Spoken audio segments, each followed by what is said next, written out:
October 26, 1940 to 800 miles south of Guadalcanal. 9:47 local time. Salt spray lashed the flight deck of USS Enterprise as another dive bomber's 500-pound bomb detonates 30 feet off the port bow. The entire ship lifts, then slams back into the Pacific like a punched boxer. Black smoke boils from the forward elevator pit. Men are screaming. The loudspeaker is dead. Somewhere below, a 19-year-old fireman third class named Jem Davis is running through knee-deep fuel oil with a hose that feels like it weighs 1,000 pounds. Up on the bridge, Captain George Murray grips the Polaris so hard his knuckles go white. A second stick of valve dive bombers is already peeling off the clouds, suns glinting on their fixed gear. Another direct hit. The bomb punches straight through the flight deck and explodes inside the hangar. Orange fireballs roll across the ceiling. Aviation gasoline turns the inferno blue. Men who were launching Wildcats 30 seconds ago are now running for their lives through walls of flame.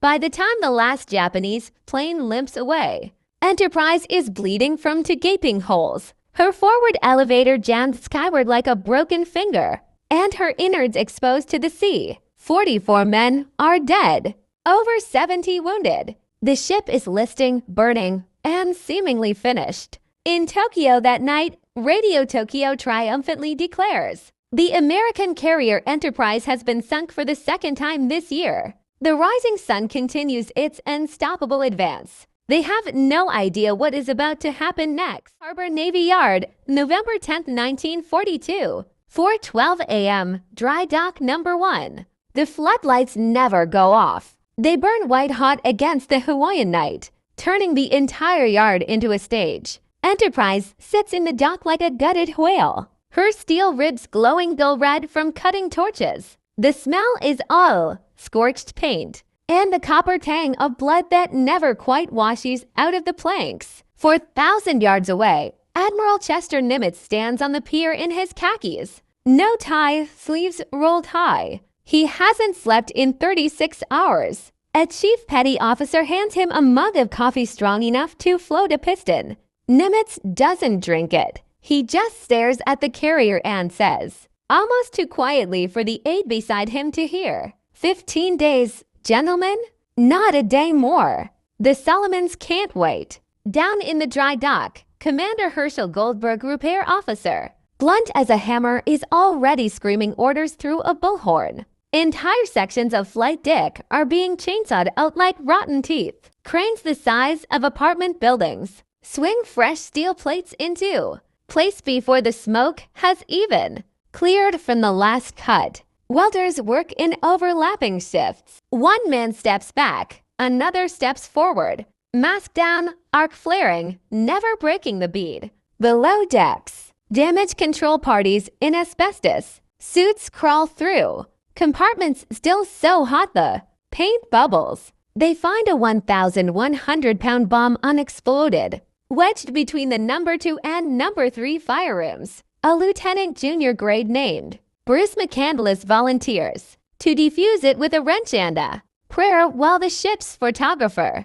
takes a picture nobody ever thought would be survivable. And somewhere amid the chaos, a civilian shipfitter from Newport News turns to his buddy and laughs, voice raw from shouting over the din. They said the ship was finished. Hell, we'll have her dancing again before Tokyo finished writing the obituary. 4 days later, the forward elevator, once bent 90 degrees into the air, drops back into place with a clang that echoes across the harbor like a starting gun. But the Japanese are already planning their next move, and they still believe Enterprise is at the bottom of the sea. November 15, 1942, Enterprise steams out of Pearl Harbor. 5:57, dawn just bleeding red across the channel. The band on Ford Island plays, anchors away as Enterprise glides past Battleship Row. But nobody on the flight deck is listening. They're staring at the fresh paint still tacky under their boots, at the welds still glowing faint orange in the shadows,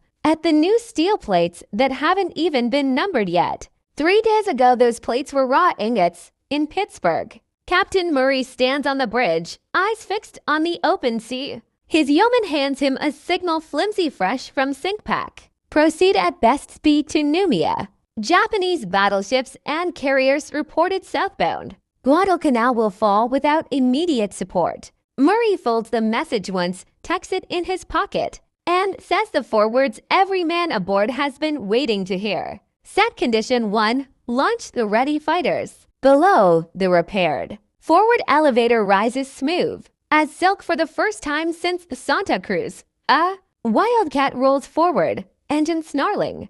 Tailhead catching the new arrestor wires that were installed only yesterday. The catapult fires. The fighter claws into the sky. Another follows 30 seconds later. Then another. Within 8 minutes, Enterprise has 20 aircraft aloft, something Tokyo still believes impossible. In the radar plot, a young ensign named Bill Davis suddenly stiffens. Captain, multiple surface contacts, bearing 270. Range 180 miles and closing fast. They're flying reconnaissance, sir. They know we're here. Murray allows himself the smallest, coldest smile. Good, let them look. Because the Japanese strike force steaming toward. Guadalcanal is built around one fatal assumption that only 2 American carriers remain in the entire Pacific Hornet and the battered Saratoga. Enterprise is supposed to be a ghost. Tonight, the ghost is coming for them. November 13th to 14th, 1942, the Naval Battle of Guadalcanal, Night of the Long Lances. Midnight. Iron Batam Sound is lit only by burning ships and the white wake of torpedoes. Admiral Nimitz Kondo, aboard the heavy cruiser Otago, receives the report every Japanese commander has been waiting for. American Task Force 64 has been sighted. Only 2 carriers detected, Hornet and Saratoga. Enterprise is not among them. Tokyo's intelligence is confirmed. The path to Henderson Field is open. Kondo orders the battleship Kirishima forward to bombard the airfield into rubble. Behind her, 8 destroyers fan out like wolves. They never see the shadow sliding in from the southeast at 27 knots. On Enterprise's bridge, the air is thick with cigarette smoke and the smell of hot radar tubes. Captain Murray's voice is calm, almost conversational. Launch everything. Night fighters first. Tell the Dauntless boys to light there. Recognition flares the moment there. Over the Japanese battle line. I want them to see exactly who's killing them. At 1:16, the first wave of SBD. Dauntless dive bombers roars off the deck that was literally welded together 6 days ago. Their pilots have flown so little since the repairs that some still have paint flakes on. Their flight suits from Pearl Harbor. It doesn't matter. High overhead. Lieutenant Commander John Crommelin leads 12 Dauntlesses in a shallow glide. The moon catches the fresh aluminum patches on their wings. Patches the Japanese never expected to see again. 242, a Japanese lookout aboard Kirishima screams the impossible. Enemy carrier aircraft. Bearing 140. It's Enterprise. Enterprise is here. The battleship's pagoda mast erupts in frantic searchlights. Too late. The first 1,000-pound bomb smashes through Kirishima's armored deck and explodes in the secondary magazine.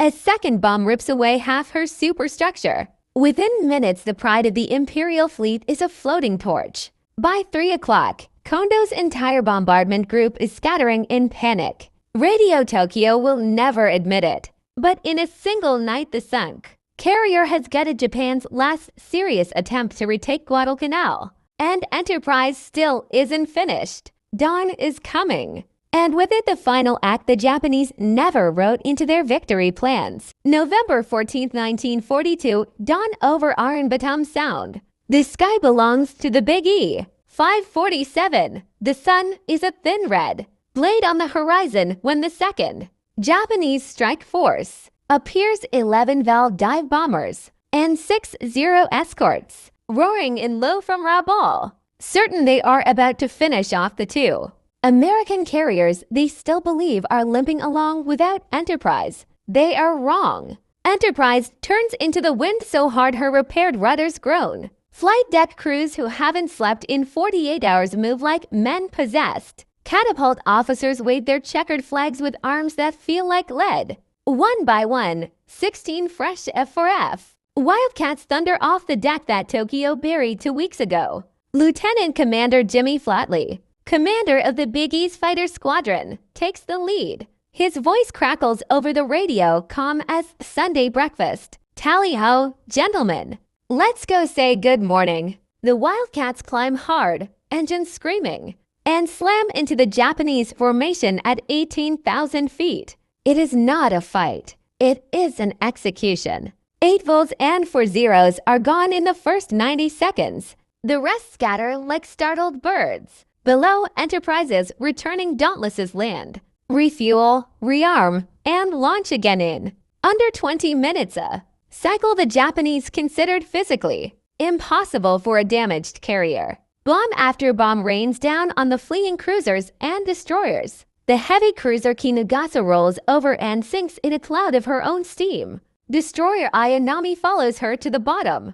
By 9 o'clock, the sea is littered with burning wreckage and empty rafts. Japanese pilots who survive the gauntlet are babbling into their microphones about the ghost carrier that simply will not die. Aboard Atago, Admiral Kondo receives the final bitter signal from his air officer. Enterprise confirmed on station and fully operational. All attacks repulsed. Recommend immediate withdrawal. Kondo stares at the message for a long time. Then he orders the remnants of his fleet to reverse course and run for home. In Tokyo, the propaganda announcers fall strangely silent.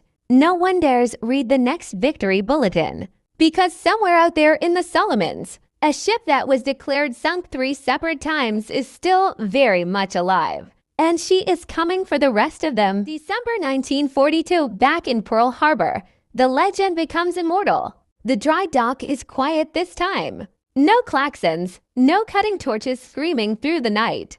Just the low hum of generators and the soft slap of water against the hull. Enterprise sits low in the water, her decks finally empty of airplanes. Sailors line the railings in dress whites, bone-tired but standing tall. On the pier, Admiral Nimitz waits with a small leather case in his hand. Captain Murray comes down the bow, slow, deliberate. His left arm is still in a sling from shrapnel at Santa Cruz when he reaches the bottom.